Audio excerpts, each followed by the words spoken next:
From Diaclone and Microchange through Optimus Prime's first death to robots in disguise, this is a compilation of Transformers and Transformers-adjacent secret galaxy episodes that isn't afraid to address the topic of truck versus monkey.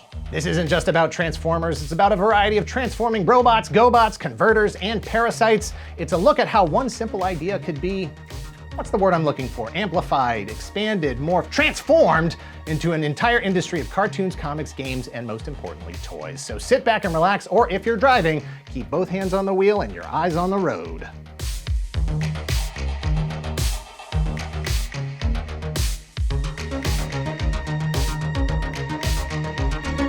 Transformers were born in 1984 when Hasbro approached Marvel Comics with some new form-changing Japanese robot toys that they had recently licensed from Takara for the US market.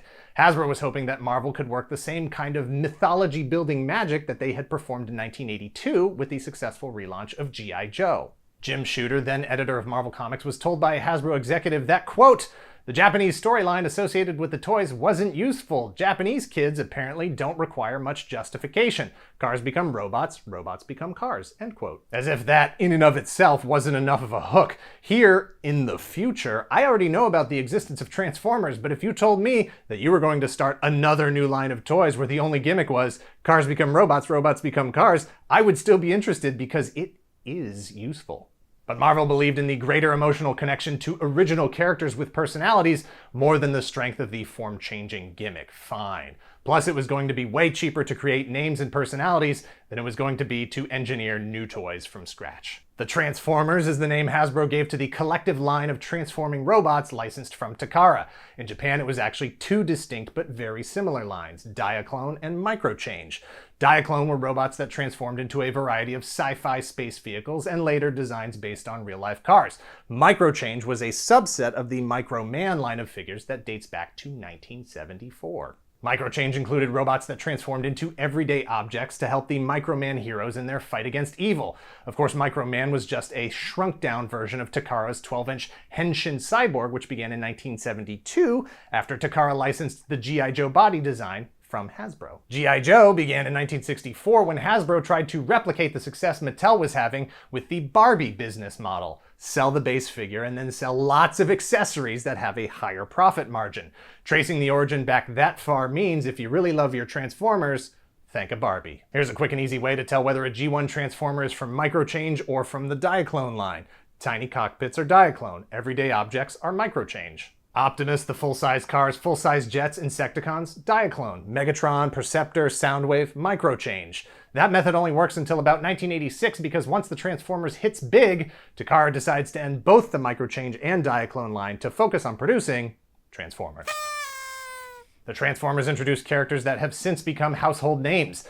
Dennis O'Neil came up with the name Optimus Prime. Bob Budiansky filled in nearly everything else. Since 1984, Optimus Prime has been the noble leader of the Autobots and a self-aware being, but in Japan, he was Convoy, essentially just another mech to be piloted onto the field of battle like a Gundam, a Robotech Valkyrie, or a Macross Veritech. Megatron began life as a quirky special edition version of Gun Robo Walther P-38, designed to look like the gun from the TV show The Man from U.N.C.L.E., and that's his name. He's from the Microchange line, which meant he was really just providing backup and artillery for the Microman action figures, which were considered to be 1/1 scale at 3 3/4 inches. Gun Robo Walther P-38 U.N.C.L.E. edition doesn't have to worry about conservation of mass because that gun mode is how big he actually is. The bigger point here is if Marvel doesn't intervene and create new characters, you're watching movies about Convoy, the piloted mech suit the size of an actual real-life truck, and Uncle Gun Robo, who is the size of the actual G1 toy.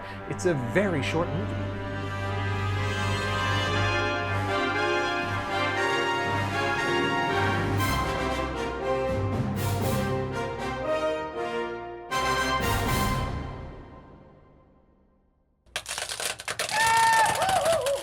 You got the touch! Hasbro and Marvel's approach to marketing the Transformers was three parts, the same three parts they had used on G.I. Joe: toys, cartoon, and comic books. The Transformers comic book published by Marvel hit the stands in May of 1984 and functioned as the first and only ongoing mythology for the line for 4 months before the cartoon aired on television. Since the writers of the comics and the cartoons were not collaborating, the general concepts of the comics could be found in the cartoon, but the storytelling was vastly different. But after 7 years and over 80 issues of non-collaboration, the result was a comic book and cartoon that had distinctly different continuities. The comic began in May of '84, the cartoon began in September with a 3-part miniseries formally establishing the mainstream Transformers mythology. The Transformers will return after these messages. The Autobots are always on their guard. In the air, there's the giant Jetfire, heavily armored and daring in battle. Patrolling the jungle, the ferocious Dinobots, a brave prehistoric breed.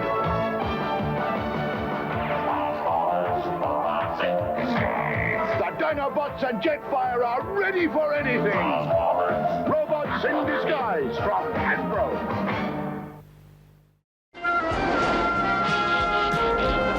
We now return to the Transformers. Autobots versus Decepticons, the Cybertronian War come to Earth. The 4 million years in sleep mode, their hunger for Earth's resources to be converted into Energon. Season 1 began the following month in October and would run for 13 more episodes into December, providing all the push needed to move a crap ton of transforming robot toys over the holiday season.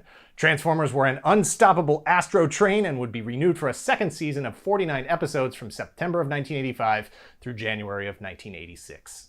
History records that in 1986, the first Transformers feature film hit theaters.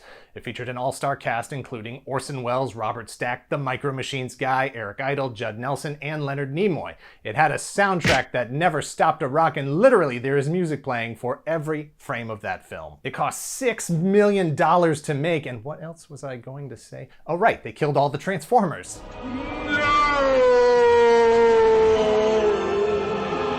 Look, cartoons, Transformers included, had spent decades setting expectations for what could potentially be included in a story, what was in bounds and what was out of bounds.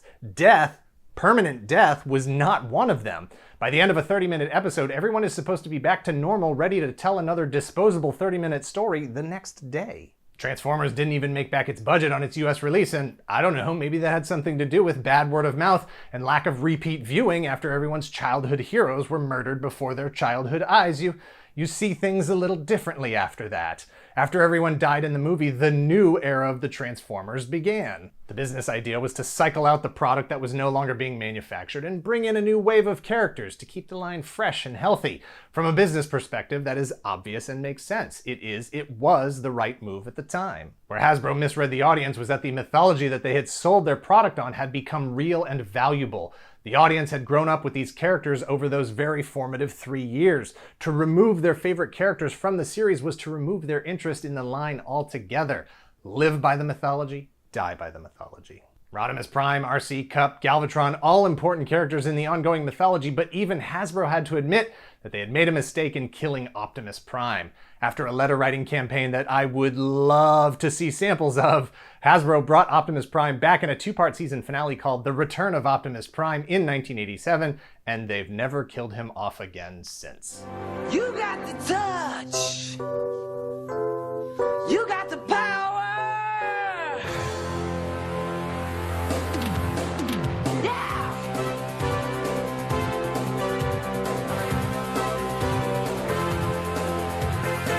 Generation 1, as it is now referred to, ended in 1990 in the United States, but continued on through 1993 in Japan. Several factors contributed to the end of the era. Most of the original audience had grown up and moved on to things like sports and jobs and cars, maybe higher education. I don't know what they were doing. Transformers transforming were a toy gimmick in and of themselves. The puzzle nature, the duality of the toy was the initial selling point, the way to attract the attention of 10-year-old consumers. The mythology was what Hasbro hoped would keep that attention. When properly saturated, even a kid's interest in transforming robots can wane, so from the beginning, Hasbro had to keep the pressure on Takara to keep delivering variations on that transforming gimmick. Dinosaurs, construction vehicles, bugs, triple changers, sextuple changers, fortresses, robots with heads that change into other robots, robots with guns that change into other robots, robots who hide inside organic shells to conceal their transforming robot bodies. And eventually Transformers action figures that didn't even transform, a sign that the brand had transcended the form-changing gimmick to be recognized as a proper name, a species, a pop culture icon in and of itself, no longer centering the characters over the form-changing gimmick.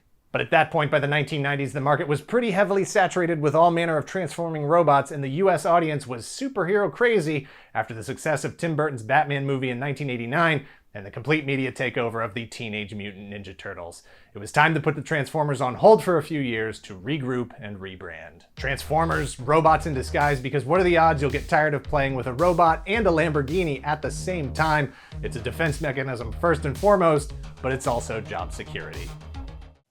Thank you to Magic Spoon for sponsoring this video. Click the link in the description below and use code TOYGALAXY for $5 off your order today. Send that email, take that phone call, plan that meeting. Where's your ID badge? Oh boy, it's tough out here as a responsible adult, which I definitely am, regardless of what you may have heard. I worry about how much I spend, where I go, and most importantly, what I eat. Magic Spoon takes some of that worry off my plate and replaces it with a cereal that transports me back to a time when it never occurred to me to read the side of the box for any reason other than a comic strip or a crossword puzzle. Because Magic Spoon cereal comes in the same flavors I loved as a kid, like cocoa, frosted, peanut butter, or my favorite, fruity. Magic Spoon treats are available in marshmallow, chocolatey peanut butter, and 2 new flavors, double chocolate and blueberry muffin. Magic Spoon has 0 grams of sugar, 13 to 14 grams of protein, and only 4 to 5 net grams of carbs, and each serving just 140 calories. It's keto-friendly, gluten-free, grain-free, and soy-free. Magic Spoon is backed with a 100% happiness guarantee, so if you don't like it for any reason, they'll refund your money, no questions asked.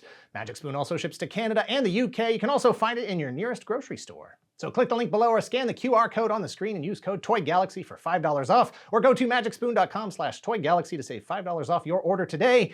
And thanks again to Magic Spoon.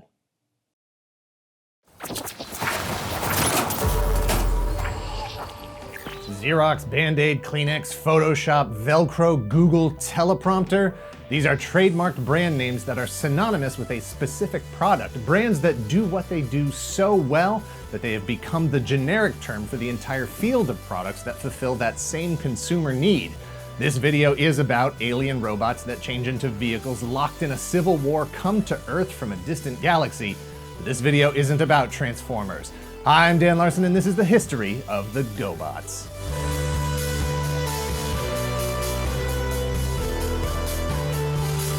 We have previously covered elements of the history of the Gobots in an outdated format called 10 Things You Need to Know.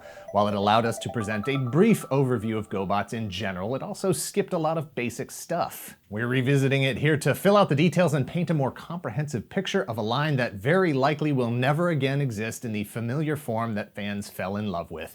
It will have to change into something else before it can return. Gobots were a brand of form-changing robot toys from Tonka, as well as an animated series, a movie, and a lot of other supporting licensed products. It featured the continuing battle between the survivors of planet Gobotron. On one side, the heroic Guardians led by Leader 1, and on the other side, the evil Renegades led by Psy-Kill. Like the more well-known Transformers, Gobots are sentient beings. They are self-aware with the ability to think and act for themselves. They can change into their vehicle modes as easily as you and I change into a clean pair of pants.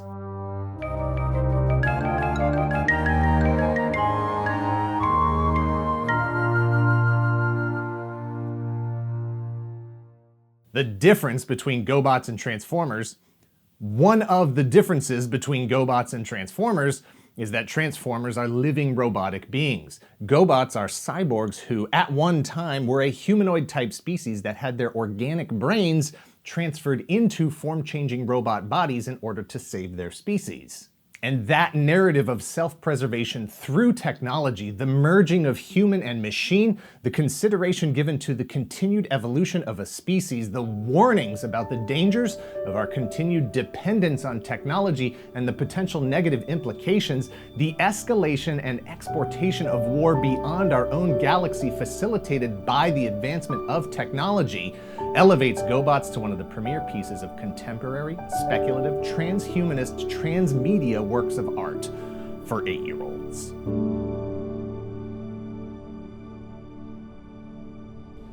After Mattel's Shogun Warriors line of Japanese robots ended in 1980, Bandai attempted to reassert themselves in the US toy market in 1982 with a series of very expensive deluxe Japanese robot toys called Godaikens. The Godaiken toys drew from various live-action and animated television shows under a shared branding, but without any other context or narrative. History shows that cool robot toys sell just fine in Japan without a story, but in the US, kids need some kind of drama to pull them in. Who are the good guys? Who are the bad guys? What's the conflict? How do you play with this stuff? With no built-in mythology to get excited about, no supporting animated series or comic book or anything, topped off with a price point well above most action figure and toy lines on the market, Godaikens languished in the toy aisle, passed over for much less expensive alternatives. Gobots, the toys, arrived in the United States in 1983, but their story actually begins a year earlier in Japan. In 1982, Poppy, the same folks who produced the various robots included in the Shogun Warriors line, produced a line of small form-changing robot toys called Machine Robo. Each figure came single-packed in a box slightly larger than the figure itself. They were numbered in series based on the order of their release. And because they were produced for the Japanese market, very little backstory was needed. Kids saw vehicles that turned into robots and immediately knew what to do with it. You have a jet or a train or a car, just like the other jets and trains and cars from Hot Wheels or Matchbox. These also turn into robots. What's there to explain? Bandai America attempted to bring Machine Robo to the US before Gobots as Machine Men early in 1983. Figures were released with Machine Men blister cards and branding, but without a larger marketing scheme, the line as Machine Men didn't last. It would take a partnership with Tonka and Hanna-Barbera to finally bring Machine Robo to the West in a manner that would allow it to succeed outside of Japan. In 1983, the first wave of Gobots hit shelves. They were exactly the same as their Machine Robo counterparts, including the MR designations printed with the year of manufacture on each figure. Sales manager of New York City's largest toy store is talking about the toy industry's newest craze, Gobots and Transformers, which are a cross between small die-cast vehicles, which have been a favorite of kids for generations, and space-age robots, which can assume a variety of shapes and forms. What's particularly desirable about such a toy? The shapes that you can make. Well, what shapes can you make? You can make them into anything you want. Gobots and Transformers are manufactured by two rival toy companies. Tonka Toys' Gobots came out first, then came Transformers by Hasbro Industries. Depending on their size, the toys range in price from $6 to $35. Both have command centers and comic books which explain how the creatures came to Earth and which are the good guys and which are the bad. Last year, Coleco Industries, which manufactured the hot-selling item Cabbage Patch Dolls, rang up orders totaling $60 million. But this year, the toy industry says Gobots and Transformers will give those dolls a run for their money. Both companies say they've already had orders totaling more than $100 million. For the Independent News, this is Christy Whitker in New York City. Tonka took the extra step of developing original designs, original characters, original engineering on other releases to add more types of play, to add more action features to the line. Why hang the whole thing on variations of one gimmick when you can diversify the line to include wind-up walkers, pullback racing, and I don't know, things that shoot balls. Hey, things that shoot balls. Some of the key pieces from Gobots, like the Guardian Command Center, Zod, and Thruster, were all developed by Tonka or Tonka and Bandai cooperatively. This expanded the line to include transports, bases, and lots of supplemental stuff that Western audiences were used to getting in their action figure lines. It all added value when a collection was built. From 1983 to 1987, Tonka released over 100 different figures in multiple scales with a wide range of complexity at a variety of price points. Some with electronic features, most with die-cast parts, regular Gobots, Super Gobots, Dread Launchers, Secret Riders, Boomers, Power Marchers. It lasted as long as it did, surviving in a fiercely competitive, form-changing robot-saturated market thanks to its widely circulated mythology on national television. And now, from a restaurant near you, Wendy's presents a Mighty Gobot offer for your kids. Gobots, Gobots. Mighty Gobots have come to Wendy's. 6 special edition Gobots, 99 cents each with any purchase. Gobots, Gobots, mighty robots. 6 robots disguised as mighty vehicles. Your kids can pretend they're from Gobotron, but you can only get them at Wendy's. A different Gobot each week, 99 cents each. Challenge of the Gobots was an animated series that began Saturday, September 8th, 1984, 9 days before the Monday premiere of Hasbro's Transformers, another line of form-changing alien robots locked in civil war adapted for the US market from two previously existing lines of Japanese robot toys called Microchange and Diaclone. For more on that, check out our video, The History of Transformers, Volume 1. Challenge of the Gobots was produced by Hanna-Barbera, the people who brought you classic cartoons like Scooby-Doo, Super Friends, Space Ghost, The Flintstones, Birdman, The Herculoids, and lots of others. For 65 episodes, the series followed the Core Guardians, Leader One, Turbo, and Scooter, along with their human allies, against the Core Renegades, Psykill, Crasher, and Copter, both teams rotating in cast members as the events of the episode or the marketing team required. Challenge of the Gobots featured prominent voice actors like Peter Optimus Prime Cullen and Frank Megatron Welker, as well as Billy Barty, Phil Hartman, Renee Auberjonois, and Simpsons alum Tress MacNeille. The popularity of the line of toys and the show combined were enough to merit making the leap to the big screen in 1986, the same year as the Transformers movie. That should say taking a chance on the big screen, because the final numbers don't suggest that this was the best idea. Gobots Battle of the Rock Lords attempted to parlay the potential success of the film into a new spin-off line of Gobots called Rock Lords, which were also imported from Japan, which were also previously part of the Machine Robo line of toys. Gobots Battle of the Rock Lords only managed to scrape in $1.4 million before retiring to the VHS bins of the world. Tonka rolled out the full line of Rock Lords despite the failure of the film to act as a true launching pad. 1986 was peak Gobots. Challenge of the Gobots was released for the Commodore 64, the Amstrad CPC, and the Sinclair ZX Spectrum. And Gobots magazine began publication. 5 issues were released through 1987, but 1987 would see the line finally come to an end. Over 30 years later, the real alien robot civil war, the one in the toy aisle between the Transformers and the Gobots, has long since ended with the Transformers the clear victor. There have been no movies, no great demand by the fan base for the property to come back, the legacy of Gobots etched forever in history as that of inadequacy. The reality is that the vast majority of the Gobots line was made up of the basic 3 to 4 inch Machine Robo figures retailing for somewhere between $3 and $4 during the 1980s, or approximately $7.50 to $8 in 2019 after adjusting for inflation. When compared to Transformers, that $4 price point matches up with the most basic figures in the Hasbro line: Bumblebee, Gears, Seaspray, Warpath.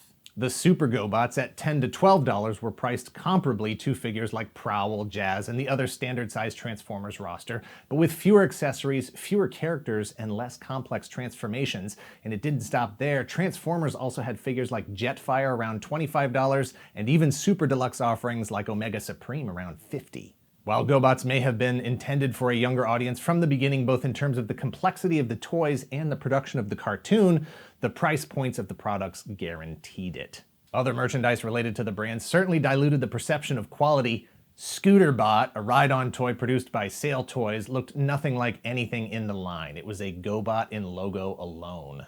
Tonka licensed out the brand to Arco Toys, who produced a whole series of questionable items like Deskbot, Cap Rifle and Roboscope, Cap Pistol, Squirt Gun, Rowgun, Binoc, most with hollow, brightly colored plastic and faces made out of stickers. They were not the same level of quality that the core Gobots were, and certainly not up to the standard of Transformers. In 1991, Hasbro acquired Tonka, which included all the rights to the Gobots. The two lines could officially be combined if Hasbro so desired. Legally, Hasbro owned everything except the molds for the original Gobots toys themselves that had been leased from Bandai.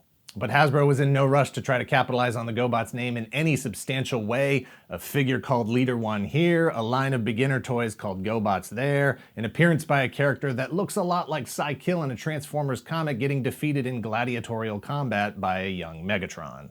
The closest Gobots would get to a modern toy revival would be as part of Action Toys' Revenge of Kronos line beginning in 2015. Based on the Machine Robo animated series of the same name from 1986. It featured several of the key Machine Robo and thereby Gobots characters like Leader One, Psykill, Loco, Tank, Screwhead, and Spacey. The easiest way to relive the adventures of the Gobots is to buy them online or hunt down the DVDs. In 2011, Warner Archive released the pilot miniseries, and then in 2014 and 2015, 2 different 30-episode volumes to complete the set. There's not much else to the Gobots story until just this year in 2019. IDW and Hasbro released Gobots, a 5-issue miniseries written and illustrated by Tom Scioli, who, by the way, has a YouTube channel with multiple videos showing him working on pages from these very comics. Scioli reimagines the Gobots' origins as robots created by humans explicitly for the purpose of serving humans that are also dependent on humans for their survival. Things go bad when someone finds a way to alter the Gobots' code, allowing them to kill.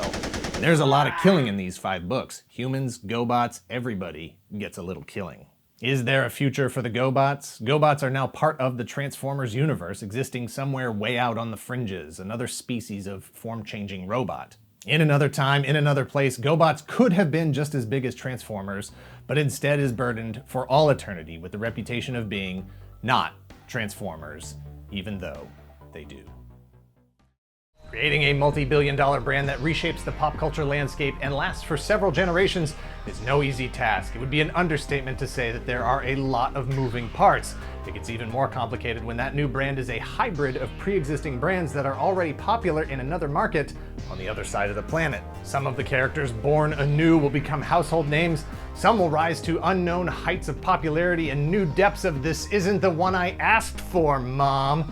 And others will be lost in transition, existing without purpose or identity, denied their chance at immortality. Hi, I'm Dan Larson, and this is Bumblejumper.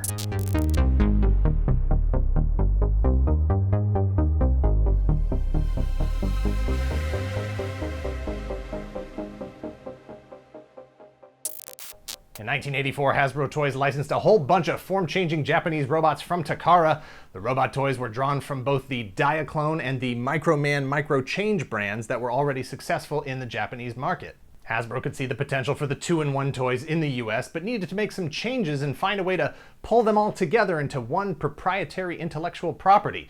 They wanted the best toys from both lines together in a kind of Takara All-Stars team. The Chosen would get new names, new allegiances, a new planet, and new packaging. A creative assembly line was developed whereby figures were selected, artwork was recycled, names were created, new characters birthed from the existing objects.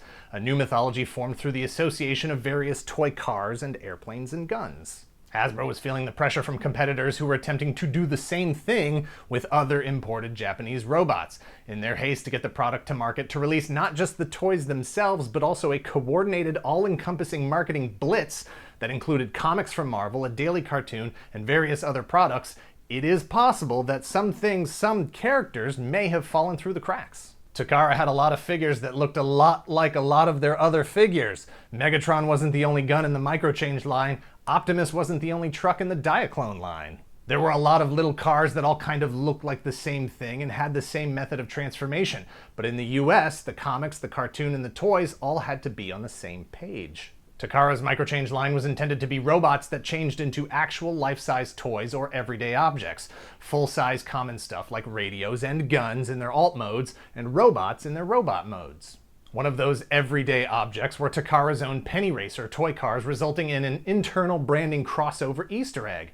These Penny Racer Transformers, known in Japan as Microchange Car 01 or 02 or 03, were never intended to be distinct characters. So, like real cars or real Penny Racers, they came in a variety of colors including red, yellow, and blue. For the Transformers brand proper, things had to be consistent. If Bumblebee is yellow on the cartoon, yellow in the comics, then he has to be yellow in the toy version as well. He can't be issued in yellow and blue and red like he was in Japan. At least not in blue. For Takara's Microchange Robocars, there were 7 different vehicles. 01 Porsche Turbo would go on to become Cliffjumper. 03 Volkswagen Beetle would go on to become Bumblebee. 04 through 07 were Gears, Brawn, Windcharger, and Huffer. That missing 02 was a Mazda Familia 1500 XG. Like the Porsche and the Volkswagen, in Japan it was produced in red, yellow, and blue. Unlike the Porsche, the Volkswagen, and the other 4 Microchange Robocars, it was never officially imported to the US, given a new identity, or released as part of the Transformers. Until it was found on a Cliffjumper blister card. Trapped between realities, the Mazda Familia 1500 was, in very limited quantities, either intentionally or accidentally released in yellow plastic in the US as part of the Transformers line in 1984. Yellow like Bumblebee, but with a car design that looked more like Cliffjumper on a Cliffjumper blister card, the release came to be known by fans with the hybrid name Bumblejumper, later shortened to Bumper. It wasn't in the show, the comics, or any of the other marketing materials, and therefore never made it to the naming stage of the character assembly line. It is possible that Bumblejumper Bumper was at some point intended for release in the US. It is possible that the figure was cut for any number of reasons related to cost or manufacturing. Another car in the line might have been confusing within an already full lineup of tiny red and yellow cars. It's possible there was some confusion on the factory end, perhaps a mix-up. Someone was looking for yellow Cliffjumper figures, which were an official release, and accidentally grabbed a case of Bumblejumpers. You ever had a case of the Bumblejumpers? It's possible that amidst all the frenetic chaos of those early years that no one even thought anyone would even notice the difference. But the mold was released under a Hasbro license by a company called Estrela, specifically for the Brazilian market, in white plastic and named Sedan. The blister card features artwork of the Bumper or Mazda character as it might have appeared on an actual Transformers card if it had been released in the US.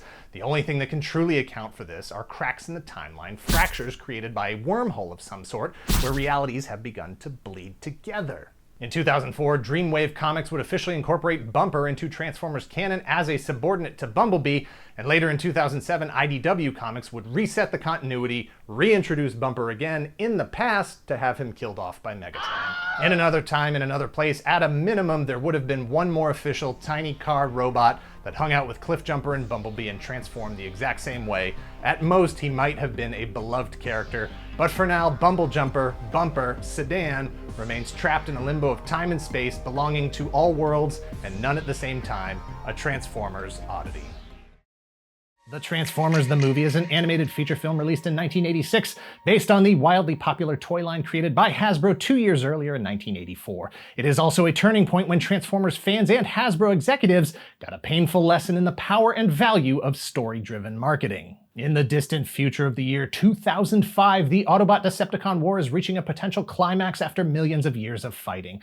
The Decepticons have the upper hand on homeworld Cybertron, with the Autobots staging attacks from bases on 2 moons in orbit and, of course, across the stars on planet Earth, their adopted home since 1984. Or since 4 million BC, but who's counting? Thanks to super spy Laserbeak, Megatron has learned that the Autobots are low on Energon. The Autobots are sending a ship to Earth to restock their supply before they can properly attack the Decepticons on Cybertron. But before that ship can make it to Earth, Megatron and his goons absolutely slaughter everyone on board. Brawn, Prowl, Ratchet, Ironhide, the Decepticons intend to keep the ship on track and fly right into the Autobot base on Earth and attack before the Autobots realize what happened. The Autobots are tipped off when 2 newcomers to the cast notice the hole in the side of the approaching craft, and the fight is on. Hot Rod, the stylish, young, impulsive space race car, and Spike Witwicky's son, who's named Daniel, absolutely thrilled kids sitting in the theater. I should know I was there, thrilled beyond our wildest dreams.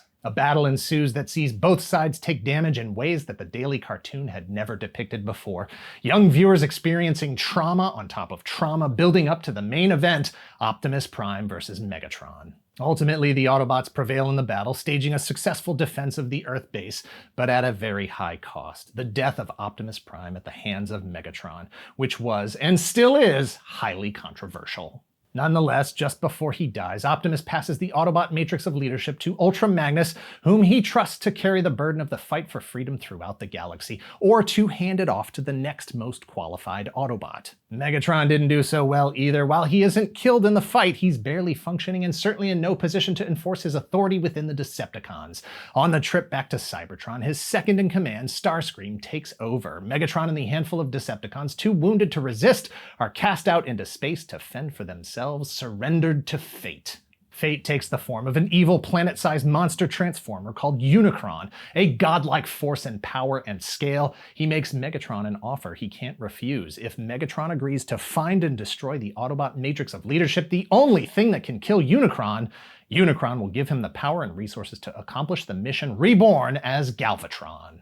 It's a race against time for the Autobots. They'll have to fight to survive long enough to learn the secrets of the matrix of leadership and the true nature of leadership itself. Who among them has the touch, the power to unlock the matrix and light their darkest hour? And can they do it before Unicron and Galvatron destroy everything? The Transformers, the movie, was put into development during season 1 of the animated series in 1984. With a popular line of toys, a popular cartoon, and a popular comic book, the big screen was the next potential frontier for Hasbro, and one of the only large-scale marketing avenues left unexplored. Who conceived of the specific events depicted in the film, who gets credit for the specific ideas is a bit hazy, but we've done our best to try to clarify the general events these 35 years later. Because the whole thing, Transformers, is a cooperative process across a range of professional, financial, and creative disciplines and people with different responsibilities. Because a movie based on a cartoon for a toy line isn't something that is produced by a single regular writer and a director alone.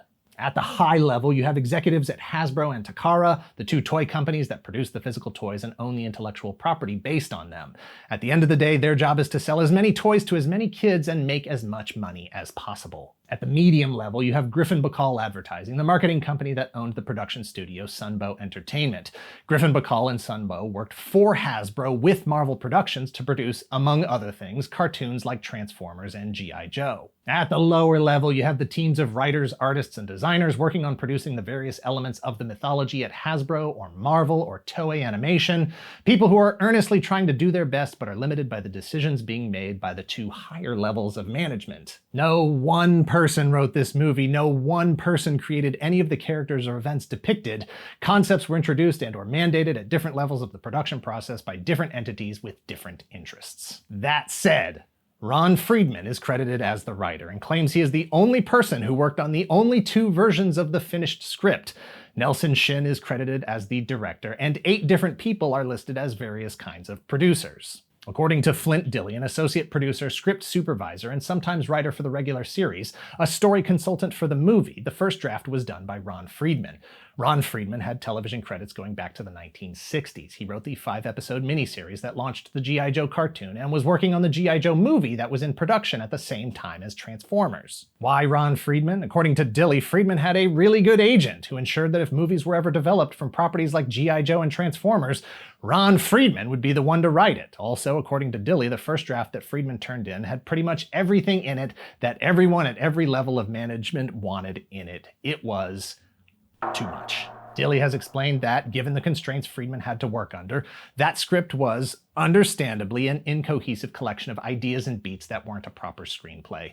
Once submitted, Dilley and producer Jay Bacall of Griffin Bacall spent a week reworking Friedman's script because it wasn't shootable. At the end of that week, Dilley and Bacall turned in a script for a movie called The Secrets of Cybertron. In this version of the film, Optimus Prime would have traveled to the heart of Cybertron to learn the origins of the Transformers themselves. He would discover that Cybertron itself was a Transformer, and Optimus would activate it with the Matrix. This would lead to a final climactic battle pitting Cybertron against the evil planet-sized Transformer Unicron. Dilley and Bacall thought their revised script was pretty good, but the Hasbro and Griffin Bacall executives thought it was not what they asked for. There are concepts in that script that would resurface in the regular series after the release of the movie, but the script itself is lost to time and non-disclosure agreements, and seem to be unrelated to the final second draft turned in by Ron Friedman. What Hasbro wanted was simple, a mechanism to turn over the roster of the existing toy line to reinvigorate sales for the year ahead. After 2 years, it was time to move on to new characters and, more importantly, new toys with new gimmicks to keep the system churning along. Transformers, the cartoon, was just a commercial to sell the toys. The movie wasn't intended to function any differently as far as they were concerned. The old toys are dead now, here are the new toys. The machine must be fed, all hail the machine. What the executives wanted, the executives got, and that was the script that was written by Ron Friedman. Despite the protests of the writers, the director, and the creatives who understood the relationships and significance of the characters to the audience, Optimus Prime had to die. Also as many other characters as possible. A shrewd business move, a potentially catastrophic marketing move. There was no choice but to execute. We're at 86.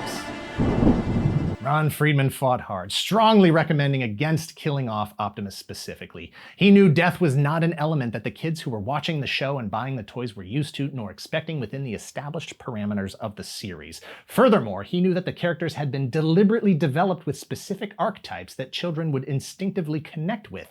It had been a very smart and very lucrative marketing strategy. As Friedman put it, to remove Optimus Prime, to physically remove Daddy from the family, that wasn't going to work. I told Hasbro and their lieutenants they would have to bring him back, but they said no and had great things planned. In other words, they were going to create new, more expensive toys. They didn't recognize that Optimus Prime was the heartbeat of the Autobots, the strong and fatherly presence that made sure everybody else behaves and tries to live up to his example. You cannot pass that over and have any hope of duplicating the success you had. Friedman had no choice but to work within the limits assigned to him. At the end of the day, that was his job as he understood it as the writer. Optimus Prime had to go. But if he had to go, he was going to do it in a way that would allow the essence of Optimus Prime to transcend his death.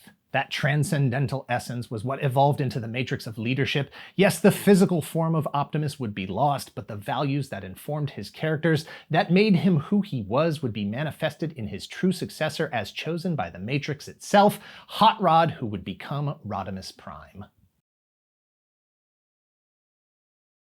And more Autobots join Optimus Prime. Cup. Reminds me of the battle on Beta 4. Hot Rod. Watch my smoke. Blur. They see me!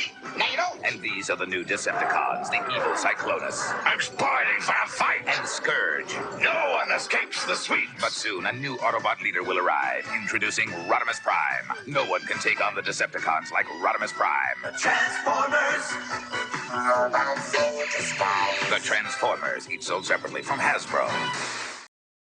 The Transformers, the movie, had a $6 million budget, essentially 6 times as much as the cartoon series for the same amount of animation time, but piled on top of all the previously existing animation expectations Toei Animation was already working with, which included but was not limited to animation for the Transformers TV series and for the G.I. Joe TV series and movie, a movie that was intended to be released prior to Transformers. G.I. Joe was the bigger name and had been around longer. Both films had the same goal: refresh the toy line by killing off Dad. For the Joes, that put a bullseye on Duke. To make the leap to the big screen, Transformers was going to need to inject some star power. No offense to Peter Optimus Prime Cullen and Frank Megatron Welker, but their names weren't going to put a lot of butts in seats. Even Casey Kasem and Scatman Crothers wouldn't draw on their names alone. For the movie, an all-star cast was assembled, which should have been a big red flag to kids as soon as they sat down in the theater that something was up.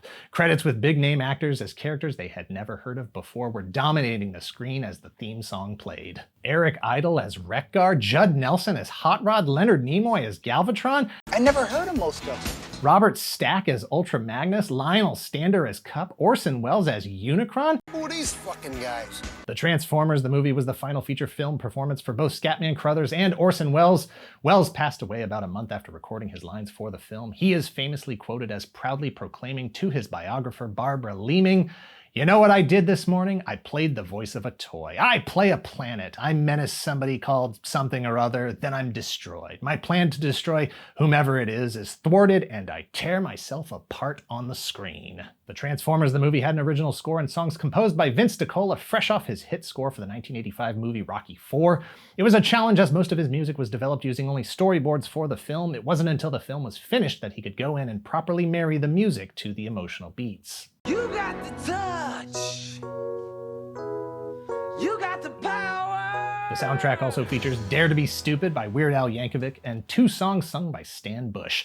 Dare and The Touch, which was originally offered to Sylvester Stallone's movie Cobra.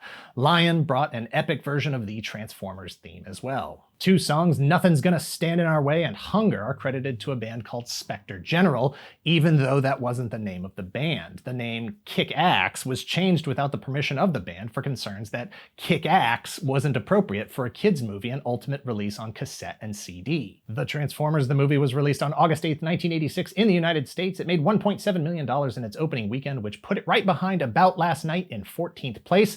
About Last Night, a film starring Demi Moore and Rob Lowe based on the 1974 David Mamet play called Sexual Perversity in Chicago that had already been in theaters for 5 weeks. The Transformers, the movie, would scrape together a total of just under $6 million, which, if my math is correct, is just under the $6 million budget for the film. Is that right?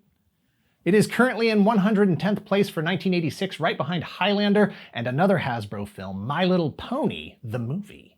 Look, I don't know much about the movie industry, but I know that it was a crowded field at the cinema that year. One of the biggest years on record, churning out pop culture icon after pop culture icon, the previously mentioned About Last Night and My Little Pony the movie, of course. Short Circuit, Ferris Bueller's Day Off, Labyrinth, Big Trouble in Little China, The Karate Kid Part 2, Aliens, Howard the Duck, Stand By Me, Flight of the Navigator, Crocodile Dundee, Space Camp, Star Trek IV, The Voyage Home, The Golden Child, Money Pit, Friday the 13th Part 6, Jason Lives, Iron Eagle, Three Amigos, and the #1 hit film of the summer, Top Gun. Add to that, Transformers was distributed by the very young De Laurentiis Entertainment Group. Transformers was only their 4th film. I have no idea what they do or how they could be responsible for the poor performance of the film, but De Laurentiis handled both My Little Pony and Transformers, and that cost Hasbro nearly $10 million in lost sales. 1 year later, De Laurentiis was already $17 million in debt based on their run of box office flops. You know, they have a saying in Chicago, once is happenstance, twice is coincidence, the third time it's enemy action. Transformers was targeted at kids and young teens. This was reinforced by the PG rating, which was done intentionally to sell more tickets, because PG movies got more showings than G-rated movies. A G rating means all ages, saccharine stuff. PG means you're going to get some intense robot fighting action, and in this case, Spike Witwicky is going to say, "Oh shit!" and make a bunch of 10-year-olds wonder if that meant they were allowed to use that word now that the robot toy cartoon established precedent. The movie was designed from the beginning to sell more toys. Out with the old, in with the new. The toys released before the movie were still on the shelves when the movie came out.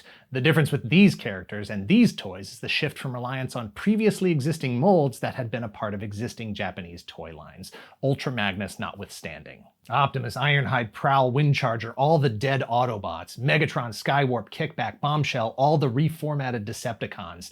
Kids would likely have already owned these when they walked into the theater. The hope was that they would run out and buy the newly introduced Hot Rod, Cup, Galvatron, Blur, and Rodimus Prime. Conspicuously absent from the roster of movie-related toys were the single prominent female character created for the movie, RC, and the big bad guy himself, Unicron. Both were prototyped, but neither were ever released due to either production costs or assumptions that they would not sell well enough. Marvel Comics had been producing a Transformers comic as long as the cartoon had been airing on television. Like the toys, the existing comics were available when the movie was released. The monthly series continued despite it evolving with a different storyline than the television series. A movie-specific adaptation was published in 1986 based on an earlier version of the script, and therefore has some slightly different story elements. A storybook adaptation was also published and released in the UK by Ladybird Books. Years later, in 2006, IDW published a 4-issue adaptation of the movie to celebrate the 20th anniversary. Like toys and comics, any Transformers merchandise that was already on the shelves was given a boost by the release of the film. Costumes, party supplies, coloring books, clothing, sheets. Very little merchandise with the movie branding was released. However, there were official posters and a sticker book by Diamond. The Transformers the movie was released on VHS and beta in 1987 by Family Home Entertainment. It was the first time that fans got to see the entire picture because the movie, while being projected in theaters as if it were widescreen, was actually cropped at the top and bottom to make it look widescreen. The full picture, as animated, wasn't visible until it was released on home media. That wasn't the only change. Spike's "aw shit" was cut from the home releases, another move intended to drive sales as much as possible, and it worked. The Transformers the movie was a top 25 performer for 40 weeks after its release in 1987. Over the years, it's been released on Blu-ray, DVD, and 4K Ultra HD Blu-ray by Shout Factory. You can purchase or rent it online streaming at most of the prominent streaming services: Amazon, YouTube, Apple TV, Google Play. The 1987 UK home media VHS and beta releases had an additional opening crawl text clarifying some of the setup, as well as a closing narration that reassured Optimus Prime will return, an attempt to assuage the concerns of fans who did not react well to Optimus Prime's death, the first attempt by Hasbro to do some damage control after things went sideways on them. The Transformers the movie was, at the time of its release, a box office bomb. I know this word gets used a lot in clickbait YouTube video titles, but it was a failure. It didn't even make back its $6 million production budget or the additional marketing budget that goes along with it. It was either derided by critics or simply not worth commenting on. Leonard Maltin gave it 1.5 stars out of 4, calling it a feature-length toy commercial. The fallout from the story of the film, an admitted attempt at marketing more toys to kids, the decision to kill Optimus was nearly fatal to the brand itself. Flint Dille said, quote, "We didn't know that he was an icon. It was a toy show. We just thought we were killing off the old product line to replace it with new products. Kids were crying in the theaters. We heard about people leaving the movie. We were getting a lot of nasty notes about it." Kids weren't heading back to the theater for multiple viewings to relive the trauma, the tragedy of losing their favorite characters combined with the introduction of characters that they had no connection to before they had a chance to deal with the loss pushed many kids away.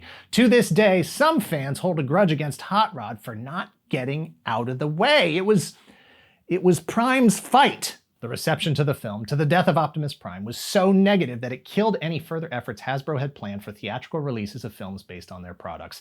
G.I. Joe not only skipped theaters, going straight to television and home video, but changed their story as well to avoid the same backlash that Transformers had received. Duke was supposed to die when Serpentor threw a snake through his heart. The movie was designed to refresh the toy line just like the Transformers. Optimus Prime's death saved Duke, putting him in a snake-induced coma instead of taking his life. Not to mention that the instant the negative feedback started coming in, Hasbro immediately put a plan into motion to get Optimus back on his feet, leading the Autobots into battle. Not only would he be back to save the day in Season 3, but in the end, he would save the entire universe. Hang on, Autobots, it's not over. Optimus Prime returns February 24th and 25th on The Transformers. See The Transformers, weekday mornings at 8 on TV5. The Transformers, the movie, in the short term, failed. But time would tell a different story. The generation that grew up with the characters would come to embrace the movie as a turning point in their love of the franchise. Through multiple home releases and Optimus Prime's return to prominence within the mythology in successive cartoons, comics, and other media, the movie could retroactively be appreciated for the dramatic narrative that the writers intended it to have.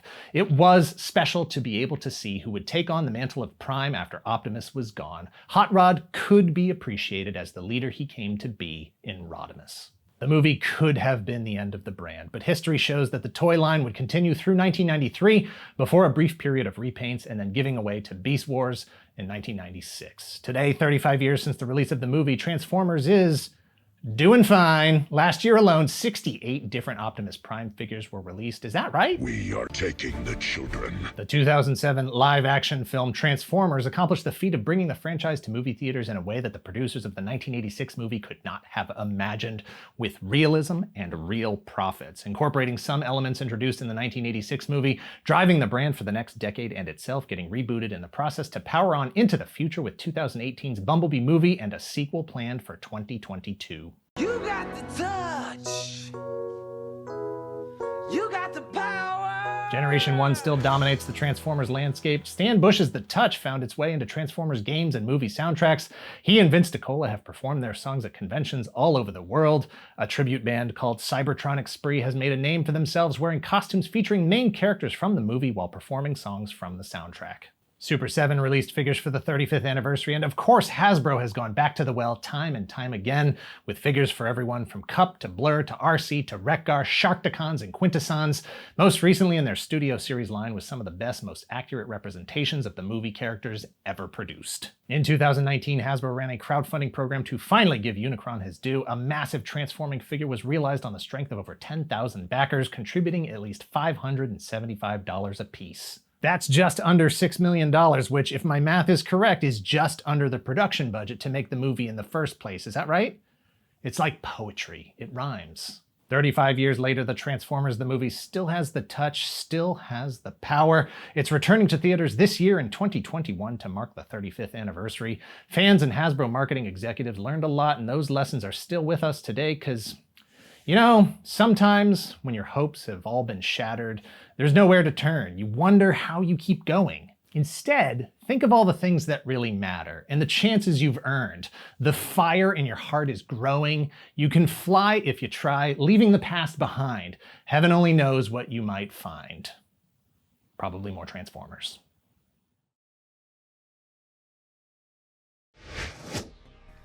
As As if the waning popularity of the Star Wars franchise wasn't enough, as if the death of Optimus Prime wasn't enough, as if the looming specter of total annihilation from global thermonuclear war wasn't enough, 1986 also saw the return of civilization's most popular herald of doom, not just any harbinger of end times, a block of space ice so nice if you live long enough you might get to see it twice, the Halley's Comet. The transforming car market on Earth was hot and it was about to get a lot colder. Hi, I'm Dan Larson, and this is Matchbox Parasites.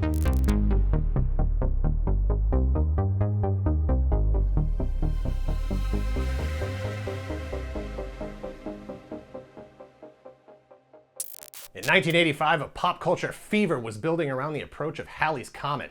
Halley's Comet, named after Edmund. Greg, do you say Halley's or Halley's? Halley's. Halley's? All right, it doesn't matter because they're both correct. Edmund's last name is spelled like 5 different ways during his lifetime, so these days, in the future, no one is exactly sure how it was pronounced back then, so I'm just gonna go with my gut.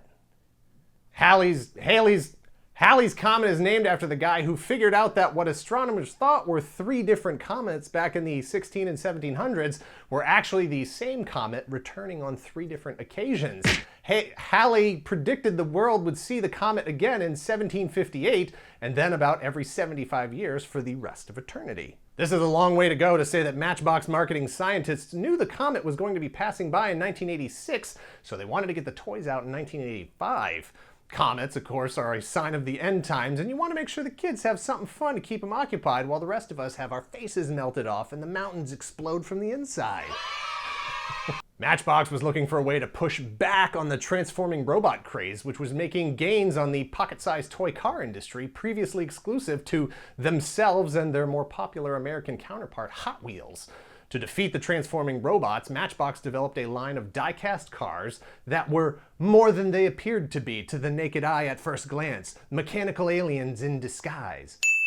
Billed as evil creatures from the tale of Halley's Comet, the Parasites were 6 different die-cast car chassis that contained a removable plastic transformable alien robot armed to the teeth and with a range of posability that would put some of their Transformers and Gobots competitors to shame.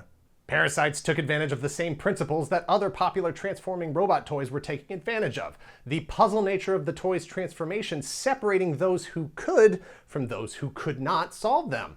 The solution to the puzzles, as designed, known intimately to the kids, but not their parents. The alien robots were made of a very lightweight plastic in various neon colors mixed with chrome plastic elements for contrast.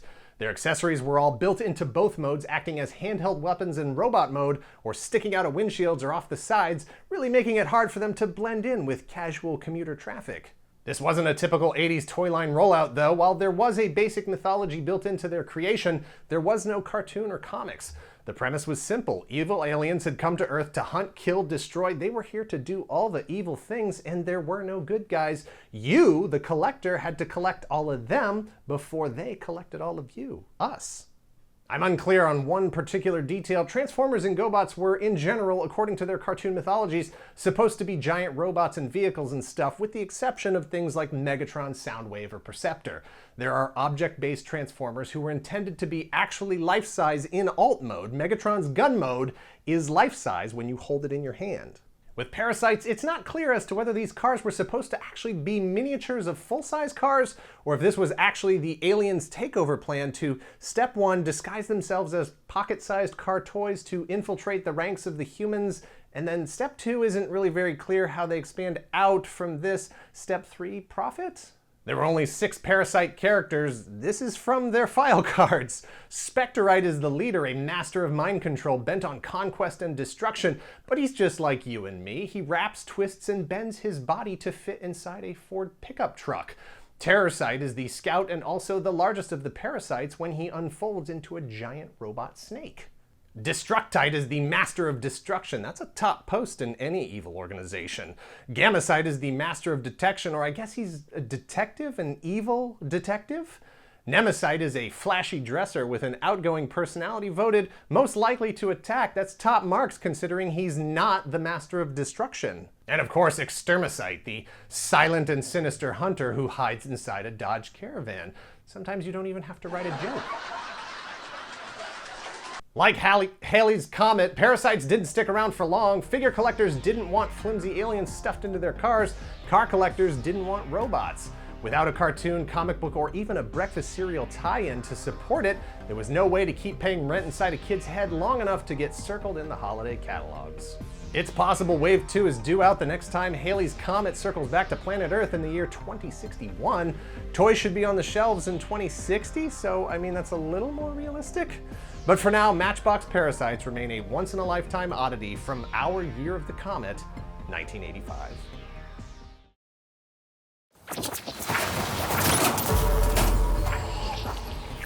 Whether it's fair or not, Tonka's Gobots historically lived in the shadow of their far more successful, far more popular contemporaries, Hasbro's Transformers. But the Gobots had a shadow of their own, and in that shadow lived a significantly less successful, far less popular line of transforming alien robots. They looked like knockoffs, they felt like knockoffs, but they were legitimate, legally licensed figures that not even Hasbro had the authority to stop from tempting consumers' wallets. Hi, I'm Dan Larson, and this is Select Converters.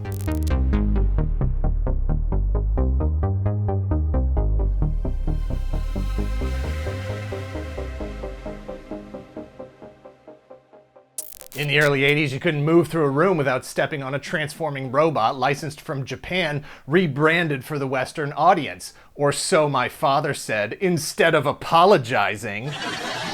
Transformers, Gobots, Voltron, Robotech, the other Voltron. All you needed was a new mythology, new packaging, and patience while the product made its way across the Pacific Ocean. Of course, it didn't hurt if you also had the budget to market that new mythology with a 65-episode animated series and/or comic books. Maybe a lunchbox, a Halloween costume, a voice changer, pajamas, anything that would keep your brand in the forefront of a 10-year-old's nanosecond attention span. But just because you don't have the budget doesn't mean you can't play the game as long as you're willing to adjust your expectations. Look, no matter how much money Hasbro poured into Transformers or Tonka committed to Gobots, to anyone over the age of 12, it was all just a single monotonous, blaring advertisement for the exact same thing. They were all colorful plastic and metal parts that moved around to look like other parts, and who could really tell the difference? You asked for the car robot, you got a car robot. Do you realize how many car robots are out there? How am I supposed to tell the difference? Who can tell the difference? And that's exactly what Select Toys was banking on. Why spend the money to advertise transforming robot toys when the bigger companies are going to do it for you? The early 80s was a textbook case of supply and demand. Consumers were demanding more transforming robots, and toy companies were scratching and clawing at Japanese licenses, trying to get whatever they could to repackage in the US to supply. Tokotaku Toys designed and manufactured figures for several properties featuring transforming robots, including Battle Armored Battalion Dorvac, Galactic Ranger Saisuger. I knew I was gonna f these up. What is it? Sasuraiger. Okay, yeah. These are all a bunch of names I am not familiar with. Battle Armored Battalion Dorvac, Galactic Ranger Sasuraiger, Armored Insect Corps Beatros, Super High Speed Galvion, Super Dimension Fortress Macross, and Super Dimension Century Orgus. Takatoku manufactured several of their own designs, but also licensed out properties to other companies who would manufacture different versions of those toys or simplified versions using cheaper materials at a lower price point. However, Takatoku filed for bankruptcy in 1984, and their designs were purchased by Bandai, many of which were then licensed to Hasbro to become the Transformers. I'm no lawyer, but as an amateur historian, I can tell you that Takatoku's pre-existing licenses with the other companies, like Mark Toys, remained valid. Along with properties they had licensed from Takatoku, Mark Toys produced their own lower price point lines like Action Robo, Robocar, Goken Robo, and Bird Robo, and were more than happy to sub-license all of that to an American toy company called Select. This may surprise you, but Select was in business to make money, as much money as possible, as fast as possible, investing as little as possible. There was a transforming robot craze going on, and they wanted to exploit it. Select executed the low-end, low-investment version of the proven successful Japanese robot import strategy. 1. License the toys. 2. Create a new mythology to tie all the disparate intellectual properties and aesthetics together. 3. Have a guy you know who draws design new packaging. 4. Leech off the transforming robot awareness being created by the bigger companies with marketing budgets. 5. In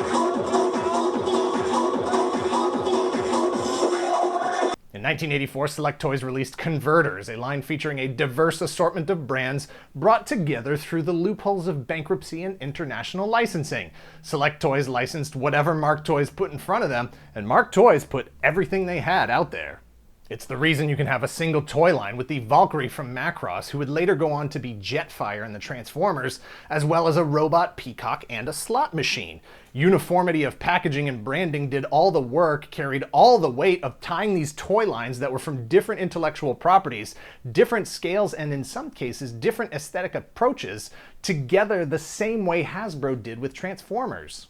And while the lack of die-cast parts for the majority of the figures and the lack of any mainstream marketing approach made them feel like they were an illegitimate line, like they were knockoffs, fakes, imposters, they were not. Converters were an oddity not just for being an unusual collection of transforming robots, ranging from, what is this thing even that I'm looking at, to, that's actually pretty darn cool, maybe even cooler than several pieces released in Gobots and Transformers. But because, as a brand, they were able to deftly navigate a path through highly legally fortified international waters against much larger, much more wealthy companies to deliver a product that exploited all the previously existing Japanese design and manufacturing work using exactly the same methods as the big corporations, spending a lot less money. It's the series that broke the timeline, separating itself from the main body of the franchise, temporarily reclaiming control of the most popular brand of form-changing robots from Hasbro, charting a new path free of Western dependence. A pivotal moment unknown to many lifelong fans, today its legitimacy remains in contention. Hi, I'm Dan Larson, and this is the history of Transformers: The Headmasters.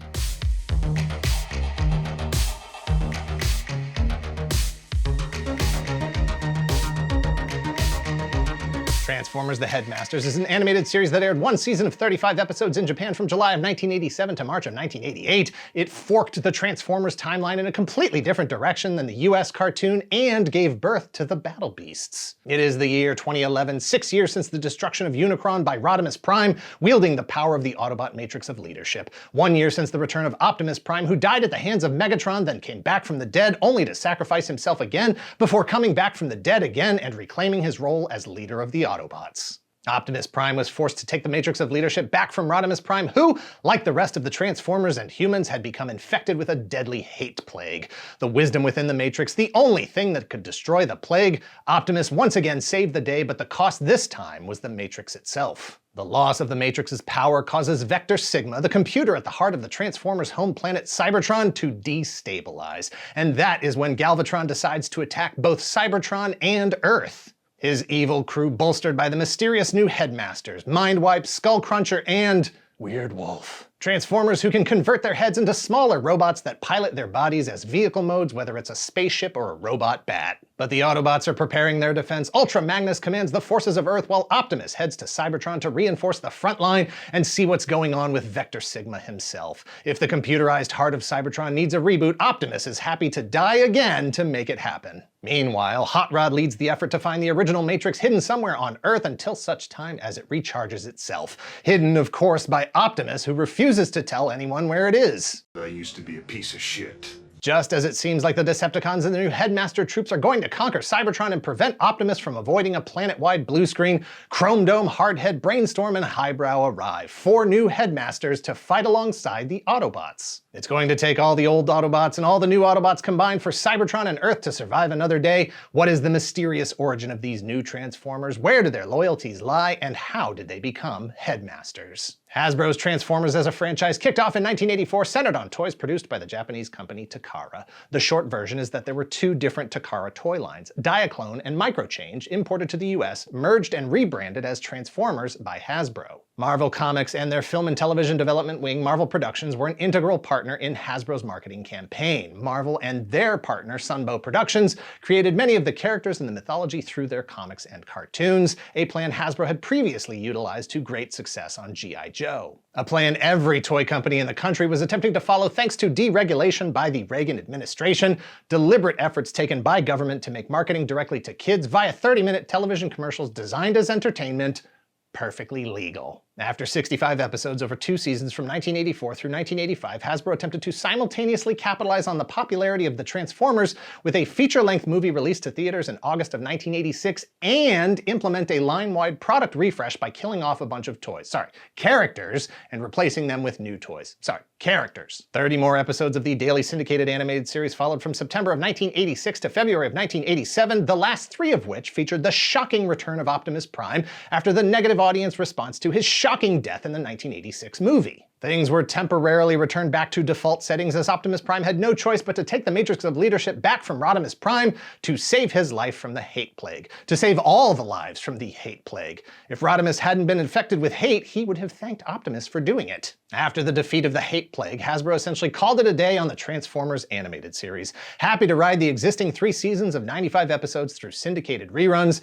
conceding that there was no recapturing the magic of the first 2 years leading up to the movie. In the US, the Transformers brand had taken a devastating 1-2 punch from consumers. 1, the movie was a Trojan horse for a line-wide refresh that, in the end, buyers just weren't as interested in, especially since Optimus Prime and other fan-favorite characters were dead. 2, after 3 years of playing with and watching Transformers every day, 30% of their lives in many cases, kids had lost interest and moved on to other things regardless of whatever new gimmicks Hasbro rolled out. Nintendo was the new hotness. The age of the real Ghostbusters had begun. Hasbro informed Takara that there wasn't going to be a season 4. No one expected these brands to live forever.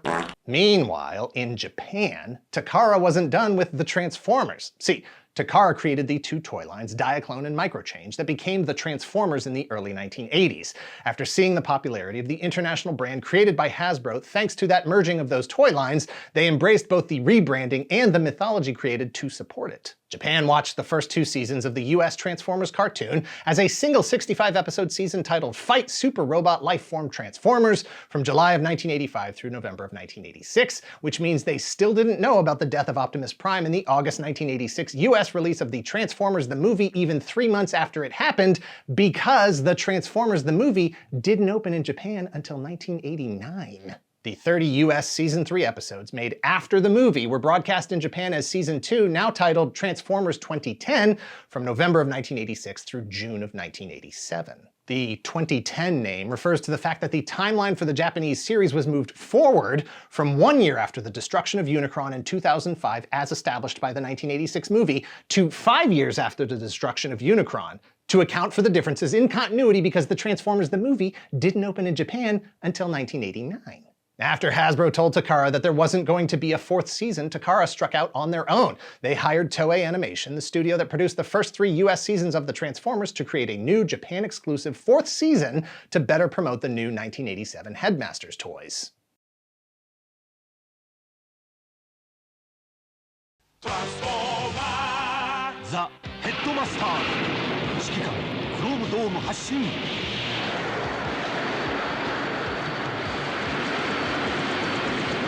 よロボットがヘッドに変わるクロームドームヘッドオン胸のパワーでデストロンを倒せトランスフォーマーザ・ヘッドマスターズクロームドーム登場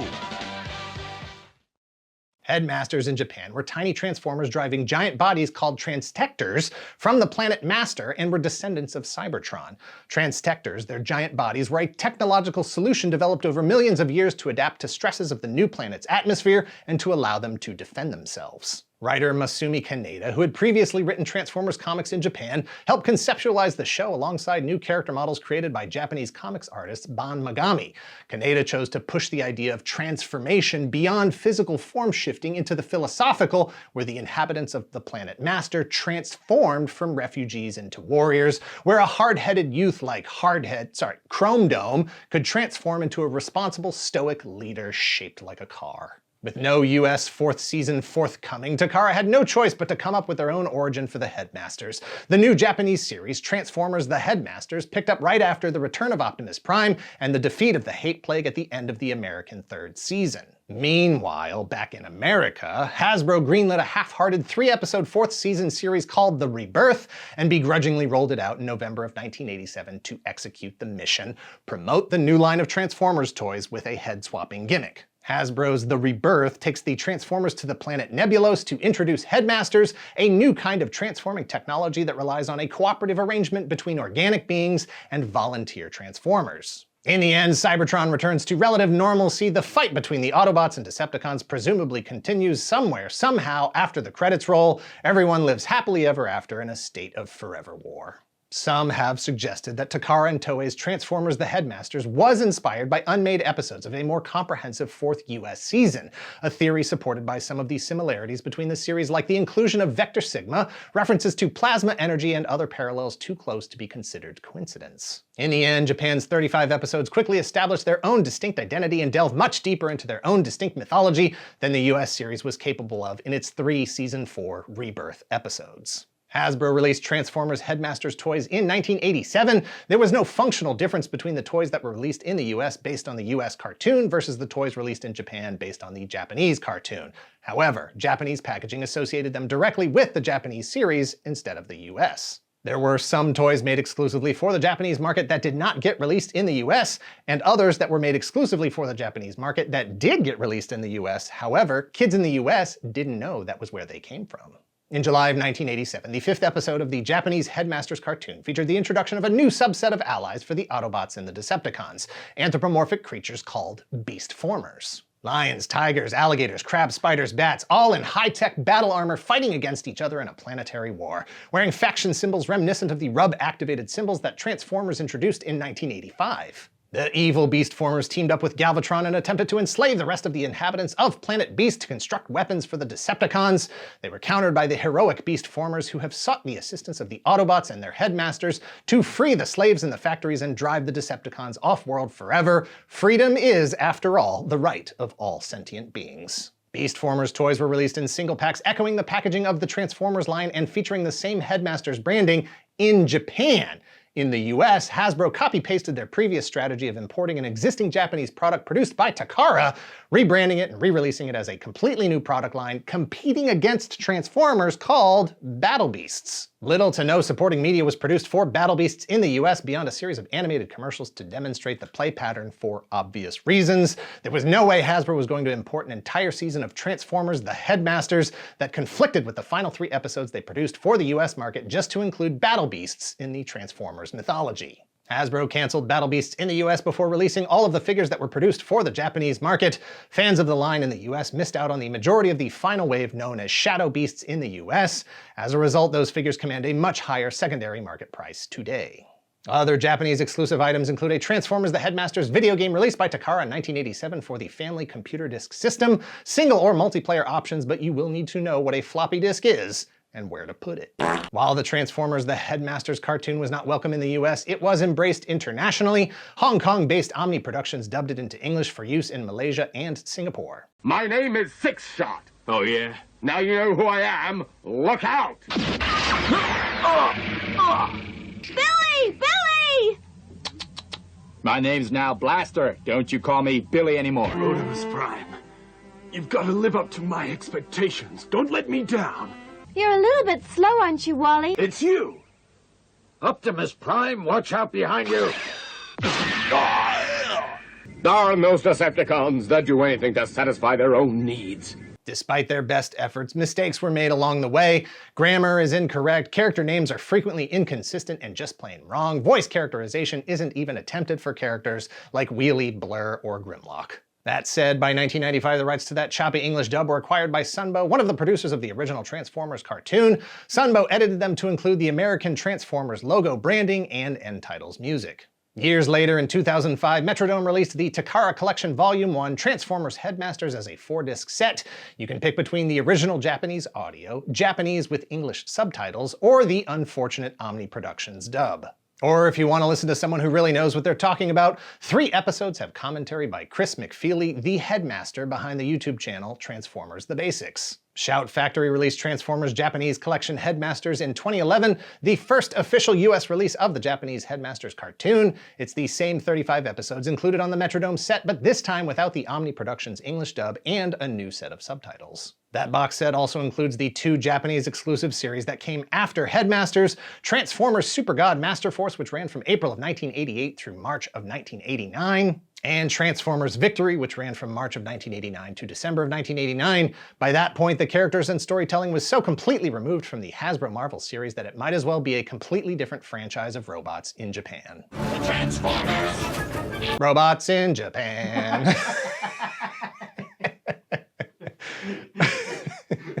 Transformers as an international franchise reunited in 1996 with the release of the Beast Wars Transformers animated series and toy line. For the most part, the US and Japan have remained on the same page since then, especially after the Michael Bay movie franchise kicked off in 2007. Fans who grew up with the series in the time before the internet may not have known about the existence of the Japanese exclusive Headmasters cartoon, a continuation of the original storyline not so much lost, but intentionally hidden from them to protect Hasbro's investment in the domestic Transformers storyline and mythology. For 40 years, half the globe has known about and believed that Transformers the Headmasters was the true story of the Transformers after Optimus saved the world from the hate plague. They knew that Optimus died again to save a Cybertron that eventually got blown up anyway. All of this entire video to bring us to the most important question of all. Does Transformers the Headmasters actually factor into the long-term archival history of the franchise? Can the story be reconciled with the idea that it never aired in the US?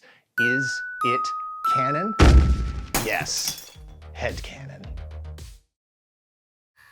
It's the Transformers after the Transformers, attempting to reinvent a brand that had run its course by trading tires and turbines for feathers and fur, engaging a new audience through cutting-edge animation, embracing the future by traveling deep into the past. Hi, I'm Dan Larson, and this is the history of Beast Wars.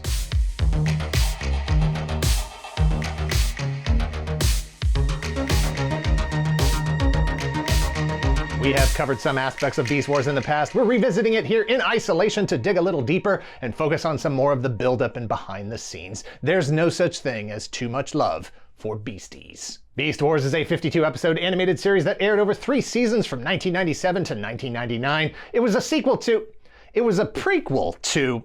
It's the series that aired after the original Transformers animated series, but takes place before the original Transformers animated series. After. A transwarp portal opens above a mysterious planet somewhere in the galaxy, somewhere in time. 2 star cruisers barrel through space exchanging laser fire, one chasing destiny, the other desperately attempting to preserve peace. The Predacons, evil robotic warriors led by Megatron, a different Megatron, have risked everything to come to this planet to harvest its abundance of pure unrefined energon, a source of energy that could give them the power to conquer the entire galaxy and change the fate of their home world. All that stands in their way are the reluctantly heroic Maximals, led by Optimus Primal, not Optimus Prime, the crew of an exploration ship that just happened to be nearby and capable of locking onto Megatron's warp signature before it jumped. Now, both factions find themselves trapped on a strange and dangerous world. Radioactive emissions from the unrefined energon saturate the air, forcing them to take protective measures and adopt alternate modes inspired by indigenous life forms, with organic surfaces to protect their robotic bodies. The Maximals will have to fight back against the Predacons to stop them from taking the unrefined energon, to prevent the Predacons from returning home for any reason other than to face justice,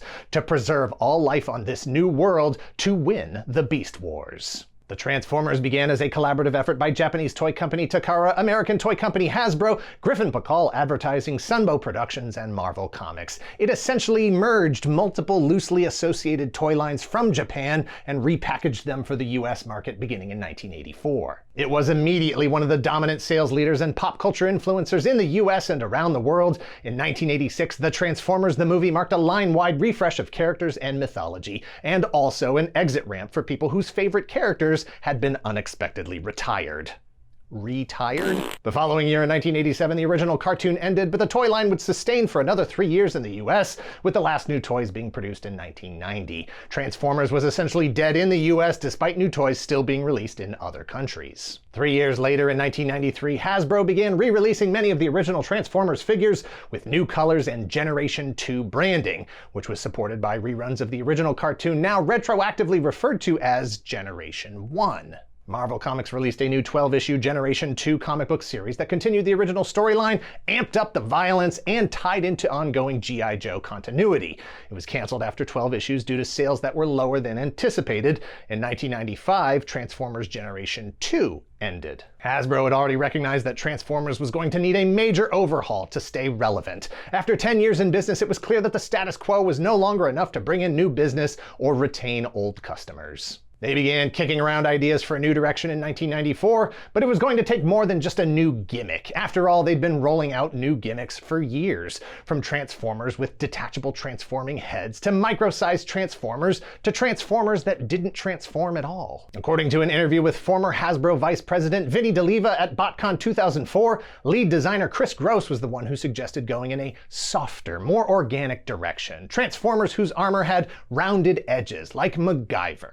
Like the Guyver. Bio Booster Armor Guyver was a long-running Japanese comic series first released in 1985. It centers around a high school student and his accidental merging with a suit of symbiotic biomechanical armor. The suit becomes part of him, stored inside his body, allowing him to transform into a nigh-invulnerable hero called Guyver. Guyver was adapted to animation in Japan in 1989 and then as a live-action movie in the US featuring Mark Hamill and Jeffrey Combs in 1991. That movie did well enough to get a sequel made in 1994 starring David Hayter. Rounded, soft edges weren't entirely new for the Transformers brand. In 1988 and 1989, they had released Transformers Pretenders. Pretenders offered the option of a limited posability action figure as a third mode, a transforming robot hidden inside a synthetic fleshy outer shell. Some Pretenders look like humans, others look like monsters and aliens. Pretenders' beasts look like animals. Carnivac the wolf, Catilla the saber-toothed tiger, Chainclaw the bear, Snarler the boar. They looked like the future. With their conceptual direction in hand, Hasbro began development of an entirely new line of figures that would have organic alt modes, exchanging cars, airplanes, and guns for dinosaurs, bugs, and monkeys, but keeping the heart of the line, toys that disguised themselves as other toys. As development continued, Hasbro was visited by Chris Bruff, the founder of Mainframe Animation, an animation studio knee-deep in its second season producing Reboot, one of the most successful and visually innovative animated series of all time. In history. I don't know why I read it differently. What is going on today? Welcome back from break. As he described to Inverse.com in 2021, Bruff said he was looking to generate some work for his growing studio, and having worked with Hasbro in the past, he, quote, went down to Cincinnati to see the boys at Hasbro and asked them, what are you doing with Transformers? Hasbro then put together their pitch for the series and sent it back to Mainframe, who started working on 3D character models and putting together a team of writers to not just create characters, but a world and drama to go with them. If there was one mistake Transformers Generation 1 made, it was underestimating the value of the mythology to the fans of the series. To make sure that didn't happen this time, to create a compelling world with fully realized characters, Beast Wars enlisted the talents of Larry DiTillio and Bob Forward. DiTillio was a seasoned veteran of animation, having worked on properties like He-Man and She-Ra, Centurions, Galaxy High, Bionic 6, Captain Power, and The Real Ghostbusters. DiTillio was a writer and executive story editor on Babylon 5 and even penned an episode of Murder, She Wrote. Forward worked with DiTillio on He-Man and She-Ra, as well as other shows like Filmation's Ghostbusters. Both DiTillio and Forward were obviously aware of the original Transformers television series.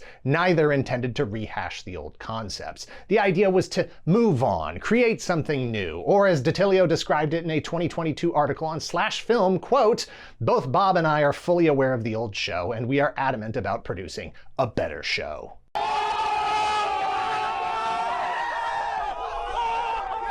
Prior to the creation of the animated series, Hasbro had developed a rudimentary plot that was hinted at in the early releases of figures. The war between the Autobots and Decepticons continues, but it has converted into animals instead of cars and stuff. It was still the Optimus and the Megatron, same as always. But Beast Wars the cartoon went in their own direction, intending to be, by design, disconnected from the original series and the original characters, allowing them the creative freedom to tell whatever stories they needed to. The mysterious planet they crashed on might be Earth, and it might not. Toonami all this week from 4 to 6, because we're going to war. Transformers are back for the 90s, and if you're a lucky kid, we'll send one right to your house, free of charge. To your stations. My turn. Optimus Primal, Megatron, Silverbolt, Tarantulas, Cheetor. We've got 500 Beast War Transformers to give away, and a toll-free number to do it. You get through, you get one. Just watch Toonami all this week from 4 to 6 for your chance to win. Regardless of their experience and success with it, computer-generated animation was still in its infancy. There was a limit to the number of complex moving objects that could be rendered on screen for any given shot. What might have been a deal breaker for some turned out to be a blessing for the writers who leaned into the interpersonal drama, the relationships between a limited number of characters, and allowing that to be the driving force behind the stories. Starting fresh allowed for an easy on-ramp for a new era of Transformers fans who had no connection to the original series or the original toys. The emphasis on characters and character-driven stories even compelled some intransigent G1 fans to let go of their preconceptions about generational displacement and indulge in the new and exciting stories unfolding with each new episode. Hasbro themselves kicked their own skeletal plot ideas aside and fully embraced the mythology established by the series. Other writers on the series included Star Trek veteran DC Fontana, Transformers G1 and G2 comics veteran Simon Furman, animation veteran Christy Marks, Wolverine and Swamp Thing co-creator Len Wein, and Marv Wolfman, co-creator of Marvel's Blade and DC's Teen Titans. That said, for all the insistence that this was a new and separate thing, unwavering G1 holdover fan interest helped push the series toward an inevitable connection. Time would reveal that this was a continuation of the original series after all. The events taking place both resulted from it and played a role in establishing it. The Maximals and Predacons time-displaced, their stories playing out in the distant future of Cybertron before time-jumping here to prehistoric Earth, while the G1 Transformers lay dormant during their 4 million-year slumber that led up to their awakening in 1984. Furthering the disconnect from the original series to Beast Wars, all new actors were cast to portray the Predacons and Maximals. Peter Cullen as Optimus Prime and Frank Welker as Megatron had established iconic characters for the franchise to that point, but this was a new era. Optimus Primal was played by Gary Chalk, Megatron was played by David Kay, Ian James Corlett played Cheetor, Richard Newman played Rhinox, Scott McNeil played Rat Trap, Waspinator, Silverbolt, Dinobot, and, spoiler alert, Dinobot 2. While Beast Wars was more committed to an engaging storyline than its predecessor, at the end of the day the goal was still to sell toys. In multiple scales, multiple price points, and with play patterns never before seen as part of the Transformers. Yes, there had been animal-based Transformers like Dinobots and Insecticons, but Beast Wars toys put the priority on the animal forms being the primary mode for the entire line of toys, on looking like real animals, not cybernetic versions of animals, and it worked. These animals look like they can shit.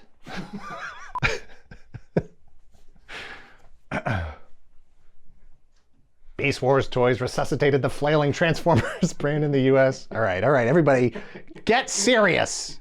This is serious business.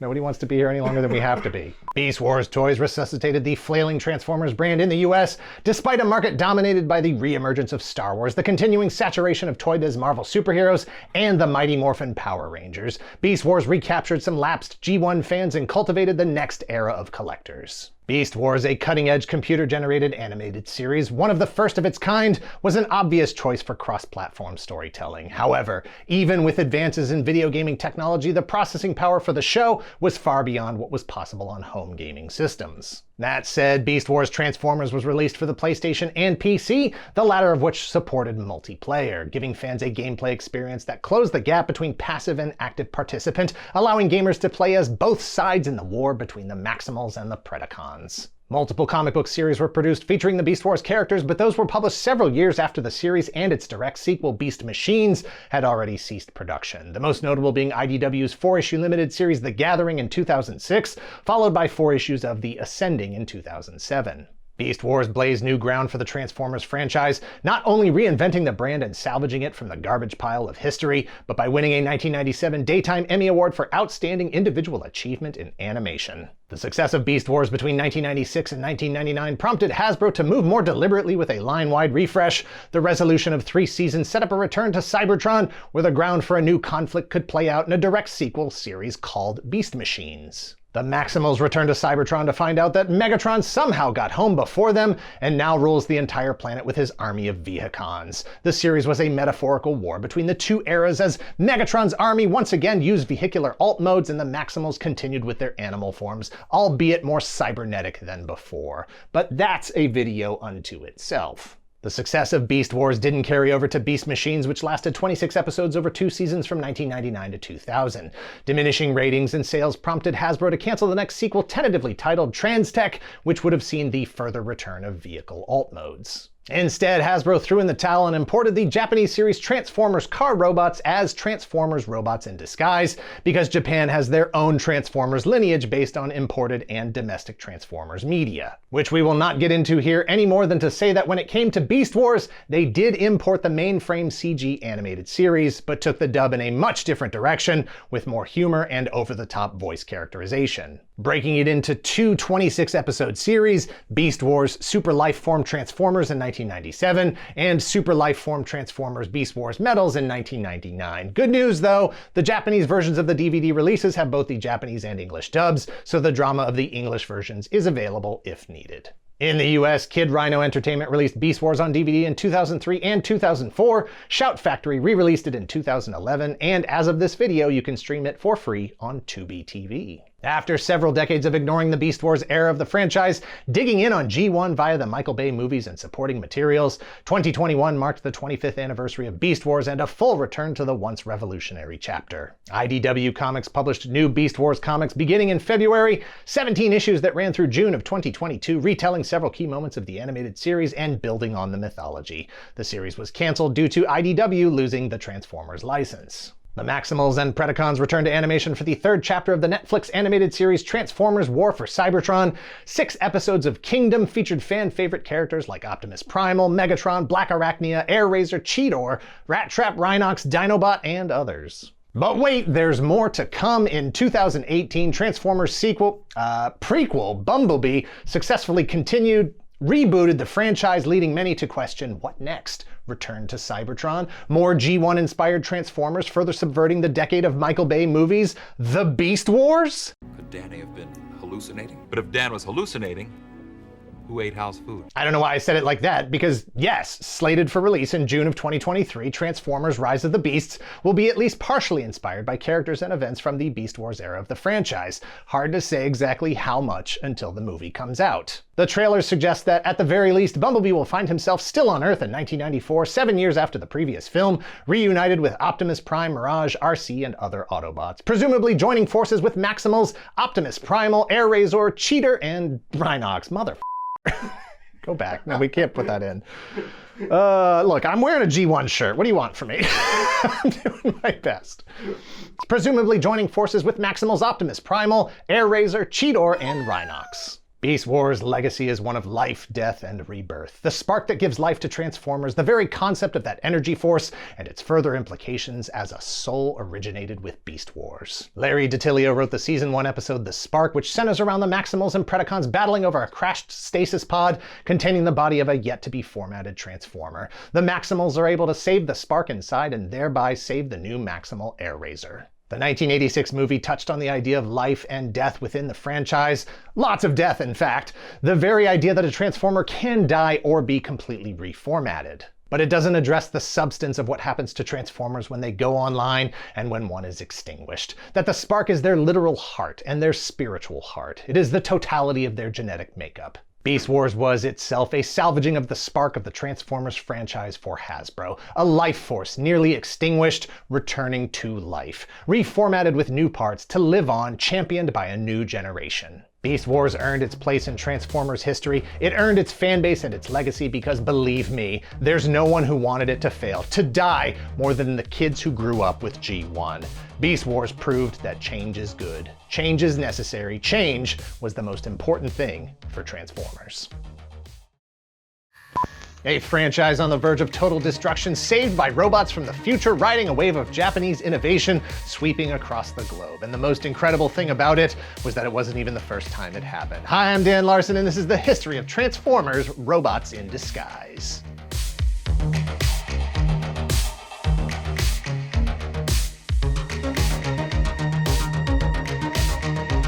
Transformers Robots in Disguise is a 39-episode animated series that aired in the US from September of 2001 to March of 2002.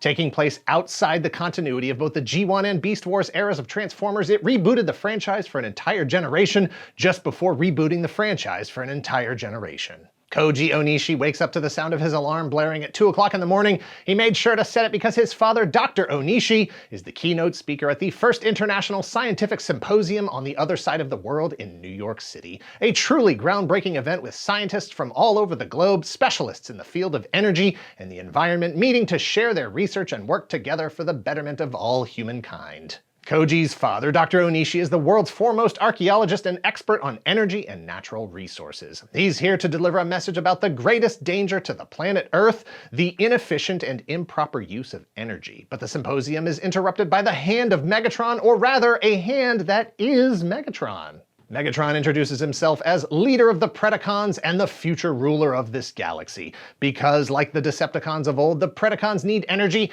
and there's one person here at this symposium, Dr. Onishi, who knows the location of every source of energy on Earth. Koji attempts to contact his father via a high-tech communications device called a cell phone that is immediately hacked by Optimus Prime, who meets up with Koji to explain just how bad things are about to get for planet Earth. Optimus explains that he and Megatron are robots from the planet Cybertron, a planet many light years from Earth. Their two races, Autobots and Predacons, are locked in a battle across the galaxies. Transformers all, but Autobots live to help and protect others. Predacons exist to conquer and destroy. And now that the Predacons have come for Earth's resources, the Autobots must stop them by any means necessary. The fate of the Transformers brand in the US was at a crossroads in 1999. Approaching the end of the Beast Wars era, the second great era in Transformers history, it was clear to Hasbro that it was time for a new direction, but which way? Unfortunately, a new direction was going to take time to chart out, and the old direction was still in production. Let me get you up to speed real quick.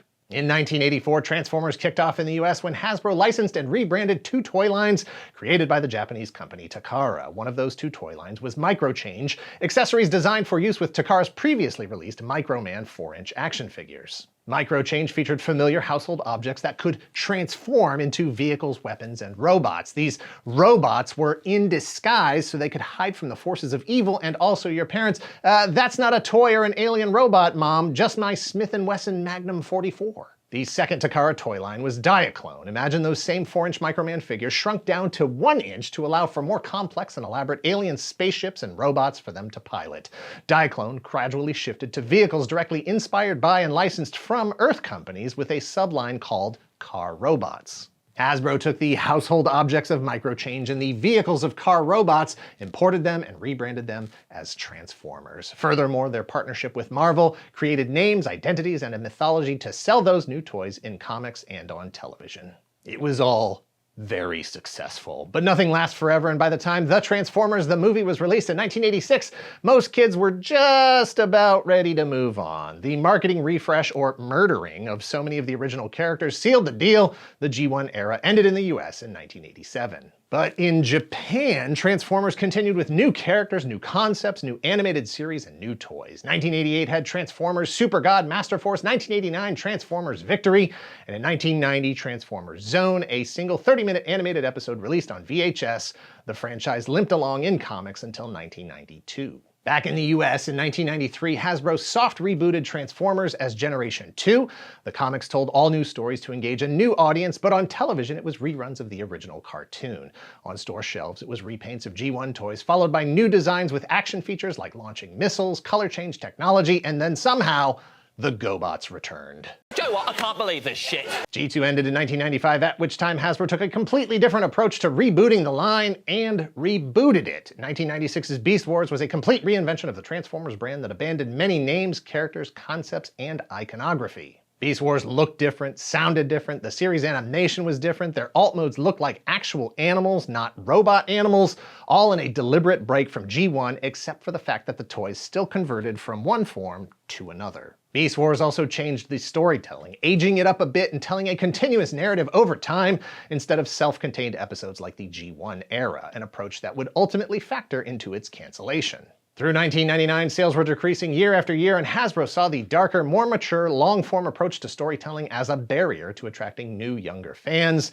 As the series transitioned to Beast machines on television and toy shelves, it was clear that it was, again, time for a reboot. In Japan, the Beast Wars era took a different route. Season 1 aired in Japan in 1997, a year later than the US. In 1998, Takara created original Japan-exclusive toys and an animated series called Beast Wars 2 to buy time while the US produced more episodes.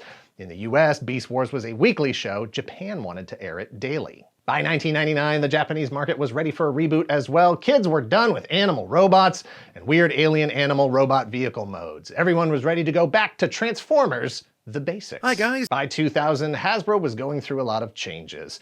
Through the 90s, they spent a ton of money expanding into international markets and consuming brands to expand their market share. $486 million for Tonka, which included Kenner and Parker Brothers, $220 million for Galoob, $325 million for the rights to Pokemon, and another $325 million for Wizards of the Coast. For all that growth, in 2000 they took huge losses, miscalculating the demand for Star Wars and Pokemon. Leadership wanted to move away from the up-and-down business of licensed properties and get back to the stability of their own properties. For Hasbro, that meant taking a serious look at the Transformers and ending the Beast Wars era before its next chapter, Trans-Tech, launched. Despite it already being well into the design phase, Hasbro killed Trans-Tech and instead began development on the next full reboot of the franchise, Transformers Armada, targeting release in 2002. But Hasbro needed something on shelves to maintain brand awareness, drive sales, and buy time. Luckily, in Japan, Takara was already building the robots of the future. Become a YouTube channel member today for $1 a month to get access to an exclusive monthly video. For March 2024, that exclusive video is the history of fruit stripe gum. So click the join button below this video or click the link in the description to become a YouTube channel member today. サイバトロンのビースト戦士たちありがとう。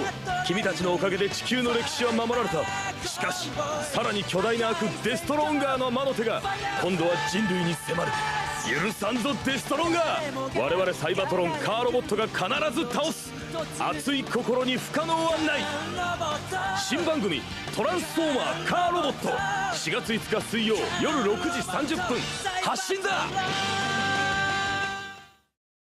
Takara created Transformers car robots in 2000 as a soft reboot / refocusing of the brand to go forward while going back to their roots. Focus group tests at the time revealed that when kids were offered a robot animal toy or a robot vehicle toy, they picked the vehicle. Makes sense, kids who grew up in the Beast Wars era weren't around during G1, so Transformers based on real cars was a new idea, and they didn't have any attachment to the way things worked in G1. G1 was your father's Transformers. From there, Takara followed the numbers and revived some of the popular characters from the past. Autobot leader Fire Convoy, who would be renamed Optimus Prime in the US, returned as a fire truck because that same testing showed that kids like fire trucks even more than regular trucks. But Takara wasn't ready to just throw everything out like Hasbro. Japan's Transformers continuity dated back to the G1 era. Car Robots was a bridge from the Beast Wars era back to vehicles. They combined the two eras. They maintained animal forms for the big bad guy Gigatron, who would be renamed Megatron in the US, and the rest of the Predacons, while they reintroduced vehicle forms for the Autobots. 39 episodes of Transformers Car Robots ran in Japan from April to December of 2000. Not only was it a return to more traditional Transformers robot and vehicle designs, but it was also a return to mostly standard cell animation instead of the CG animation used throughout Beast Wars. And for Japan, it was officially the end of the G1 era. With Car Robots, Hasbro had its stopgap, its own bridge between Beast Wars and Armada, a finished cartoon and toys ready to go. All they had to do was do what they did in the first place back in 1984 when all of this started: select all, rename, save as Transformers Robots in Disguise. Transformers Car Robots became Transformers Robots in Disguise, adapted for US television by Saban Entertainment. By 2000, Saban was very well known for adapting Japanese children's media to the US, beginning with Mighty Morphin Power Rangers in 1993. Like so many other Saban productions, Transformers Robots in Disguise was added to the Fox Kids programming schedule. While there were some modifications made to localize the characters and concepts, it was a historic moment as it marked the first time a Transformers series aired in the US that was fully produced in Japan. And it couldn't have happened at a better time. Despite the fact that it was seen by Hasbro as a placeholder until Armada was ready, Robots in Disguise kicked off as the US market was begging for more cartoons, comics, games, and toys straight from Japan. Saban's Power Rangers and Nintendo's Pokemon were two of the biggest pop culture drivers of the mid to late 90s. Cartoon Network's Toonami block of television tapped directly into that vein, importing Sailor Moon and Dragon Ball Z in 1998, Ronin Warriors in 1999, and Gundam Wing in 2000, among others. Transformers Robots in Disguise first episode aired in the US on September 8th, 2001, and like several shows at the time, was quickly forced to edit the series content after September 11th. That degree of editing under duress is very, very difficult to do with a show that airs daily around the country. Some episodes had to be moved around to allow time for them to be edited and therefore aired out of sequence. That shuffling made plots that were already a bit confusing due to US adaptation even more confusing. Some episodes were rewritten, some episodes had parts cut out, and some episodes were just removed altogether. Later episodes had to be rewritten to account for details that were lost to the episodes that never aired. With the Car Robots show came the Car Robots toys. While it had struggled in Japan amidst a sea of other transforming robot toy lines in the US, it was a welcome addition to the growing field of import robots and an alternative to Power Rangers. And look, there were a lot of toys. Hasbro took the opportunity to roll everything into Robots in Disguise that they could, from existing Takara Car Robots molds to unused prototypes to new original designs specifically for Hasbro, and even items from previous eras of Transformers, all the way back to the beginning of the brand. We can't possibly list them all here or go into any kind of detail more than to say it was an era of innovation and experimentation that ultimately appealed to a large swath of Transformers fans, but none more important than the kids who would be needed to carry the brand into the future. Transformers Robots in Disguise has never been officially released on home media in the US because the ownership chain is so different from every other Transformers series that has been developed. Created in Japan, adapted by Saban, it was technically acquired by Disney in 2001 when they purchased Fox Kids Worldwide, which included Saban Entertainment's library. That said, as of this video, you can watch all 39 episodes unofficially here on YouTube. All of this raises the question as to where Transformers Robots in Disguise falls into the continuity of Transformers. Heck, even Beast Wars eventually got rolled into the G1 chronology. As for Robots in Disguise, is it canon? No, not in the US. In Japan, Car Robots was created as a continuation of characters and themes that had been evolving throughout the Japanese continuity, but that didn't align with the way that Hasbro handled the Beast Wars era, and certainly not how they adapted the events of Car Robots as Robots in Disguise. That said, the most significant development since the series ended in 2001 took place this year in 2024, like 2 weeks ago as of this video. Hasbro's HasLab crowdfunding program engaged over 28,000 backers to successfully fund an Omega Prime figure, which includes both Optimus Prime and potential Matrix successor, Ultra Magnus. An indication that despite the original intention for Robots in Disguise to be a brief, low-investment intermission, one could call it the turning point that held the franchise together. A moment where little was expected of it, but much was delivered, including the next generation of fans primed for a future full of transforming robots. Transformers Robots in Disguise was followed by the Unicron trilogy featuring Armada in 2002 and 2003, Energon in 2004, and Cybertron in 2005. In 2007, the television series was rebooted with Transformers Animated, while the movie era began with Michael Bay's Transformers. And for a decade, Transformers was bigger than it had ever been, stronger and more popular worldwide than either Hasbro or Takara could have possibly imagined back in 1984 when they first created Robots in Disguise. Thanks for watching. Please hit like, hit subscribe if you're not already a subscriber. Thank you very much to those of you who already are. If you're in the position to help the channel grow, if you would like early access to the videos ad-free, as well as behind-the-scenes features, sneak peeks at upcoming projects, and exclusive monthly podcasts about the show, please visit our Patreon at patreon.com/toygalaxy. We have a new shop for all your Secret Galaxy t-shirt, print, pin needs. Check that out at secretgalaxy.shop. All merchandise is physically in stock and ready to ship. And if you made it this far, thank you very much for watching or listening. Leave the word Bumblejumper in the comments down below as proof. I promise you it will be hilarious because Greg and I will forget that we asked you to do that, and when we see the comments with Bumblejumper all over it over and over again, we'll think our channel has been hacked. I forgot that was there. Cut!